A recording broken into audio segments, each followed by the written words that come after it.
Nobel prize ఇచ్చాడు. అదే Trump అడుగుతూ ఉంటాడు, 50 రోజుల్లో ఏం చేశాడు బరాక్ ఒబామాకి ఇచ్చారు అంటే, వాడు ఆఫ్రికన్ అమెరికన్ అని ఇచ్చారు, ఏమి ఇచ్చారు అంటున్నారు. దానికి నార్వే ఎవరు జవాబు చెప్పలేకపోయారు.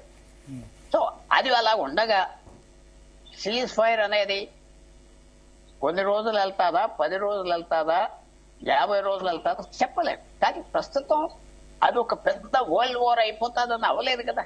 చైనా వచ్చేస్తుంది, రష్యా కూడా ఏదో సాయం చేస్తుంది, న్యూక్లియర్ వెపన్స్ ఇస్తారు ఇరాన్ కి. మరి పాకిస్తాన్ సంగతి వదిలేండి, ఏం చేయనివ్వకుండా ట్రంప్ మొండితనం, ట్రంప్ ఒడాసిటీ, పిచ్చితనం ఏదనుకోండి భయపడ్డారు కదా.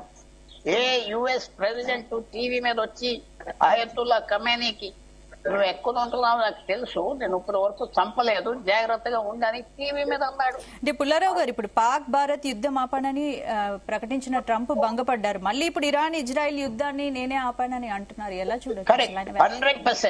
100% ఆపాడు. ఇజ్రాయెల్ ప్లేన్స్, స్క్వాడ్రన్స్ పంపిస్తే దారిలో ఫోన్ చేసి బెంజమిన్ నెతాన్యాహుతో తిరిగి వెనక్కి తీసుకొచ్చాయి. అది బూతులు కూడా తిట్టాడు, చెప్పకూడదు. బయట తిట్టాడు, లోపల తిట్టాడు. నువ్వు వేళకోళం చేస్తున్నావా, తిరిగి వచ్చేసినాయి. ఇజ్రాయెల్ ప్లేన్స్ ఏతో దారిలో ఉన్నాయో చేసే ఓపెన్ గా. అంటే ఒకవైపు యుద్ధం ఆపానని చెప్తున్నారు ట్రంప్, మరోవైపు దాడులేమో కొనసాగుతున్నాయి. పదే పదే ట్రంప్ వ్యాఖ్యలు చేయడం ఏంటి, ఆయన స్థాయిని తగ్గించుకుంటున్నారు అనుకోవచ్చా? ఎలా చూడొచ్చు అంటారు? అదే చాలా వరకు సీజ్ ఫైర్ హోల్డ్ అవుతుందా అవ్వదా అది వేరే విషయం, ఒప్పుకున్నారు. ఇవాళ యుక్రెయిన్ రష్యా మీద అఫీషియల్ గా సీజ్ ఫైర్ నడుస్తుంది. అఫీషియల్ గా వీళ్ళు దాడి చేస్తున్నారు. సీజ్ ఫైర్ అనగానే పూర్తిగా తుపాకులు ఇంటిగా పెట్టుకుంటే టెంపర్ తగ్గింది యుద్ధం. ఫ్యూచర్ నేను చెప్పట్లేదు, ఒక నెల పోయాక మళ్ళీ అవుతుంది, ప్రస్తుతం తీసుకొచ్చాడు కదా. అంత సీరియస్ వార్ ని ఆపేడు. ఆ కశ్మీర్ యుద్ధానికి సంబంధం లేదు, ఊరుకునే మాట్లాడుకున్నాడు. ఈ యుద్ధానికి అతనికి నేను ఇవ్వటం కాదు క్రెడిట్, నాటో ఇస్తున్నారు. ఎవరైతే ఆయన్ని ఎటకారం చేసి తిట్టేవారో British prime minister Keir Starmer ఇచ్చాడు నన్న, బ్రిటిష్ ప్రైమ్ మినిస్టర్. నాటో మొత్తం ఫౌండింగ్ మెంబర్స్ ఆయన ట్రంప్ కి నన్ను మెసేజ్ పంపాడు సెక్రటరీ జనరల్, శబాష్ శబాష్ అని చెప్తూ, నువ్వు 5% చేయమన్నావు డిఫెన్స్ స్పెండింగ్ యూరోపియన్ దేశాలకి, చేస్తాం నీ గురించి చేస్తున్నాం అన్నాడు. చాలా చేంజ్ వచ్చింది ఆయన పర్సెప్షన్. చూడండి, మనం యుద్ధాల గురించి, ఫ్యూచర్ ఈవెంట్స్ గురించి ఎవరు ప్రిడిక్ట్ చేయగలరు. ఈవేళ పరిస్థితి బట్టి ఆయన కనుక ఇరాన్ కంట్రోల్ చేసి, ఆయన కనుక ఇజ్రాయెల్ కంట్రోల్ చేసి, ఫ్యూచరా ఎవరు స్టార్ట్ చేస్తారు మళ్ళీ అంటే కొద్దిగా పీస్ ఉంటుంది, కొద్దిగా వైలేషన్స్ ఉండినా పీస్ ఉంటుంది. ఎందుకంటే ట్రంప్ ఈవేళ ఇజ్రాయెల్ కి, జూయిష్ పీపుల్ కి నేను ఆప్ చేశాను కదా ఇరాన్ అంటున్నా. ఇరాన్కి ఏమంటున్నాడు, మీరు పూర్తిగా రెజీమ్ చేంజ్ నాకు అక్కర్లేదన్నాడు. అయోధ్యలో ఉంటే ఉండదే, పోనే నాకు అన్నాడు.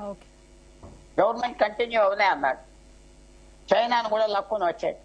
ఆ హార్మోన్స్ జలసంధిని మూసేస్తాను ఇరాన్ అంటే, చైనా వాళ్ళ నుంచి ఎక్కువ ట్రేడింగ్ పార్ట్నర్, రోజుకి 2 మిలియన్ బ్యారెల్స్ ఆయిల్ కొనేవాళ్ళు ఓపెన్ స్టేట్మెంట్ ఇచ్చారు. వాళ్ళ చేయటానికి వీల్లేదు, అది పబ్లిక్ హైవే, పబ్లిక్ సీవే. అలా వెనకాల జరిగి ఆయన డిప్లొమసీ ఏంటంటే పిన్స్ టైప్ డిప్లొమసీ కాదు. అంటే సూట్స్ గిట్స్ వేసుకుని గదిలో కూర్చొని మాట్లాడేది కాదు. ఆయన ఫోను, ఆయన సోషల్ మీడియా, టెలివిజన్ డైరెక్ట్ నిమిషాల్లో వెళ్ళిపోతుంది ఆయన వ్యూ. బయటికి ప్రెస్ స్టేట్మెంట్స్ లో వెళ్ళలేదు. ఈ విషయంలో ఆయన చేశాడు. మన విషయంలో ఏం చేయలేదు. భారత్ విషయం, పాకిస్తాన్ విషయంలో చేయలేదు. ఎస్, ఆసిమ్ మునీర్ వాడుకున్నాడు. ఒక రోజు మొదల శుక్రవారం నాడు పిలిచి ఫోటోలు దిగి రిలీజ్ చేసి శనివారం వెళ్ళి ఇరాన్ బాంబు చేశారు. అది చేశాడు, మళ్ళీ మర్చిపోయాడు. ఆసిమ్ మునీర్ లేడు, ఎవడో లేడు, అయిపోయాడు. సో ట్రంప్ తో డీల్ చేయడం చాలా కష్టం. కానీ ఇరాన్ ఇజ్రాయెల్ విషయంలో ఆయన క్యూబిటల్ రోప్ చేసేది. అది దానికి ట్రై చేస్తారా ఎవరా ఆయన అడగటం అది వేరే మాట. బట్ ఆయన చాలా సీరియస్ గా ఇవాళ ఎవరైతే ఆయన క్రిటిక్స్ వెనకాల అందరూ ఆయన క్రిటిసైజ్ చేసేవాడు, కేనడా అందరూ ఈవేళ ఆయన కనుక చేయగలిగాడు ఆ పని, ఇరాన్ ఆప్ చేసాడు. న్యూక్లియర్ అది డ్యామేజ్ అవనియా లేదా మళ్ళీ కొట్టి పెట్టడానికి వీలు లేదని మాత్రం చెప్పారు. ఏదైతే బ్లాక్ చేసామో అలా ఉండాలి, మాకు మెటీరియల్ కావాలి, అగ్రిమెంట్ చేద్దాం అంటున్నారు. అగ్రిమెంట్ ఇరాన్ ని అగ్రిమెంట్ ఫైనలైజ్ చేసుకుందాం అంటున్నారు. దానికి చాలా క్రెడిట్ ఇవ్వాలి. నేను అనుకుంటున్నా భారతదేశానికి అది పెద్ద హెల్ప్ అవ్వింది. ఓకే. ఎప్పుడైతే ఇరాన్ న్యూక్లియర్ బాంబులు తీసుకొచ్చి పేల్చేస్తా అన్నారో పాకిస్తాన్ ఆలోచించుకుంటాం. ఇప్పుడు ఊరికనే న్యూక్లియర్ బాంబులు ఉన్నాయి, వేసేస్తాం భారతదేశం మీద, వారికి అమ్ముతాం వీటికి అమ్ముతాం మాటలు రావు ఇంకా. ఓకే. ఎప్పుడైతే ఇరాన్ ని డ్యామేజ్ చేశారో, ఇరాన్ పరువు తీసేశారో, పాకిస్తాన్ నార్త్ కొరియా అందరికీ ఒక నోటీస్, న్యూక్లియర్ బాంబులు ఉన్నాయి, నా ఇష్టం వచ్చినా చేస్తాను అనమనంలో పాకిస్తాన్ అనరు. చాలా భారతదేశానికి పెద్ద బెనిఫిట్ వచ్చింది. మనం ఎంజాయ్ చేయాలి. అంటే యుద్ధాన్ని ఎంజాయ్ చేస్తారంటే ఎస్, రష్యా యుక్రెయిన్ యుద్ధానికి మనకి లక్షల కోట్ల లాభం వచ్చింది కదా. యుద్ధం కొంతమందికి లాభం వస్తుంది, కొంతమందికి నష్టం వస్తుంది. రష్యా దగ్గర క్రూడ్ ఆయిల్ కొన్నందువల్ల లాభం వచ్చింది. ఒకసారి కందాడే పార్థసారథి గారు జాయిన్ అయ్యారు, సీనియర్ జర్నలిస్ట్. పార్థసారథి గారు, ఏంటి యుద్ధంలో విజేతలు ఎవరు, పరాజితులు ఎవరు? ట్రంప్ అయితే క్లెయిమ్ చేసుకుంటారు.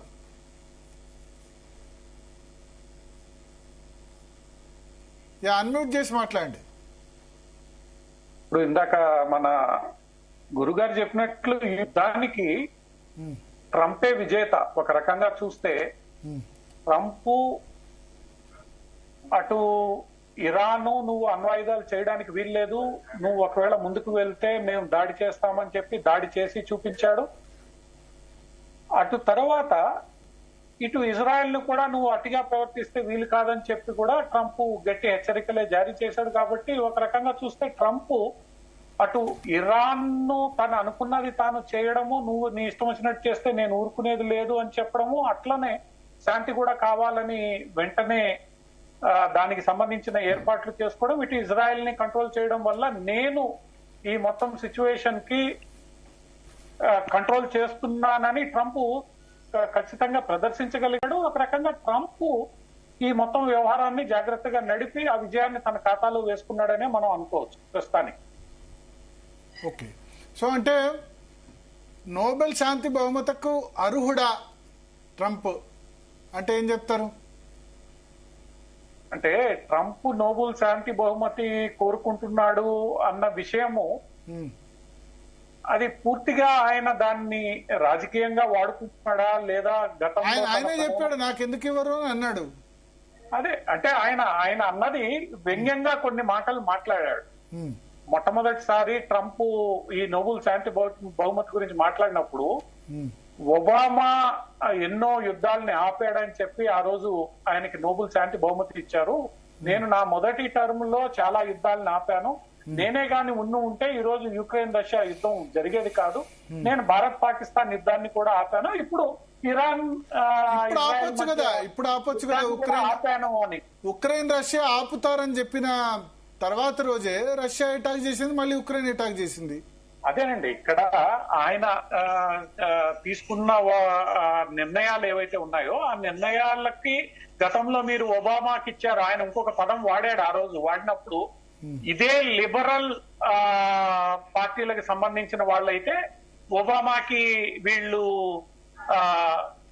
ఈ అవార్డు ఇచ్చేవాళ్ళు, నాలాంటి వాళ్ళకి ఎందుకు ఇస్తారు అని కూడా ప్రశ్నించాడు ఆ రోజు. అంటే ట్రంప్ అక్కడ ప్రశ్న వేయడానికి ప్రధానంగా ఇది లిబరల్ ఎకో సిస్టమ్ ఏదైతే ఉందో వాళ్ళకైతే ఇవన్నీ సమర్థన ఇస్తారు, మిగతా వాళ్ళకి ఇవ్వరు అన్న వ్యంగ్య ప్రశ్నలు కూడా ఆ రోజు. పుల్లారావు గారు చెప్పాలనుకుంటారు, చెప్పండి పుల్లారావు గారు. సార్ అన్మ్యూట్ చేయండి, అన్మ్యూట్ చేసి మాట్లాడండి.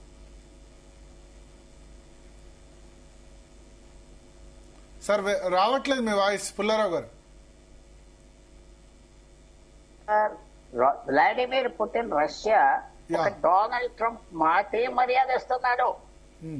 మొన్న పట్టుకుని నేను ఏమన్నా సాయం చేయమంటారా ఇరాన్ యుద్ధంలో అంటే పుటిన్ అన్నాడు, వాళ్ళ గొడవ ఎత్తుకయ్యా నీ గొడవ చూడు అన్నాడు, నువ్వు నాకు సాయం చేయన్నాడు. మొత్తానికి ఆగితే యుక్రెయిన్ వార్ ఆగుతుంది, డొనాల్డ్ ట్రంప్ వల్లే ఆగుతుంది, అతని వల్ల చాలా వరకు ఆగుతుంది. భయపడుతున్నారు అంటే ఎందుకంటే జెలెన్స్కీని అక్కడ మొన్న నిలదీశాడు కాబట్టి ఉక్రెయిన్ కి అంత సపోర్ట్ లేదు. బట్ నాటో ఇతర దేశాలు సపోర్ట్ చేస్తున్నాయి కదా అమెరికా కాకుండా. జెలెన్స్కీ మొత్తానికి సూట్ వేసుకుని వచ్చాడు నాటో మీటింగ్ కి వేళ, చూసారో లేదో, ఓకే, పెద్ద జోక్ అయిపోయింది యూరోప్ అంతా.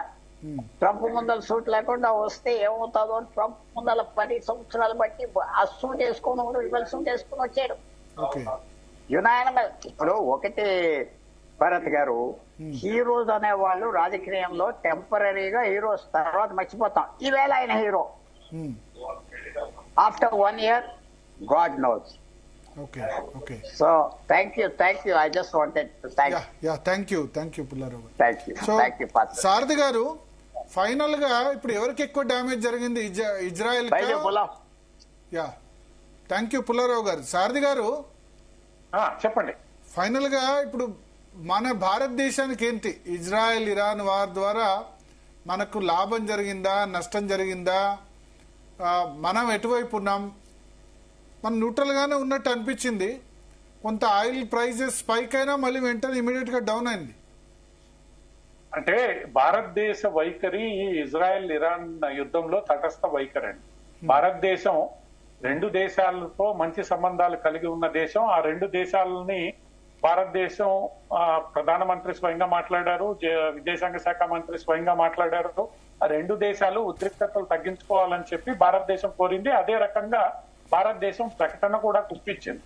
ఇప్పుడు 2వ అతిపెద్ద ఇంపోర్ట్ చేసుకుంటున్న దేశం భారతదేశం. ఆయిల్, మన దగ్గర ఆయిల్ ప్రొడక్షన్ లేదు. ఇరాన్ నుంచి మనం ఎక్కువగా ఇంపోర్ట్ చేసుకుంటున్నాం. ఇటీవల కాలంలో మనం రష్యా నుంచి చేసుకుంటున్నాం. ఒకవేళ ఇరాన్ నుంచి వచ్చే ఆయిల్ తగ్గినా కూడా మన దేశ ఆర్థిక వ్యవస్థకి ఇబ్బంది. కాబట్టి ఈ యుద్ధం ఏదో ఒక రకంగా ముగిస్తే అది భారతదేశానికి పూర్తి స్థాయిలో లాభం చేకూరుతుందనే అనాతోనే భారతదేశ ప్రభుత్వం ఉంది. అది ట్రంప్ ముగించేలా చూశాడా, లేదా వాళ్ళు ఇజ్రాయిల్ ఇరాన్ వాళ్ళ కంపల్షన్ తో దీన్ని సీజ్ ఫైర్ తీసుకున్నాయా అన్నది పక్కన పెడితే, ఇది ఒక రకంగా భారతదేశానికి లాభం చేకూర్చే పని అయింది. అంతేకాకుండా 2 దేశాలు ఈ యుద్ధాన్ని కానీ తీవ్రతరం చేస్తే ఏ దేశం వైపు మాట్లాడాలి అనేది కూడా కొంత ఇబ్బందికరమైన పరిణామం భారతదేశానికి ఉండేది. ఎందుకంటే ఇరాన్ తో మనకి చాలా మంచి సంబంధాలు ఉన్నాయి. ఇరాన్ వ్యూహాత్మకంగా మనకి చాలా కీలకం. చాబార్ పోర్టు ఏదైతే మనం నడుపుతున్నామో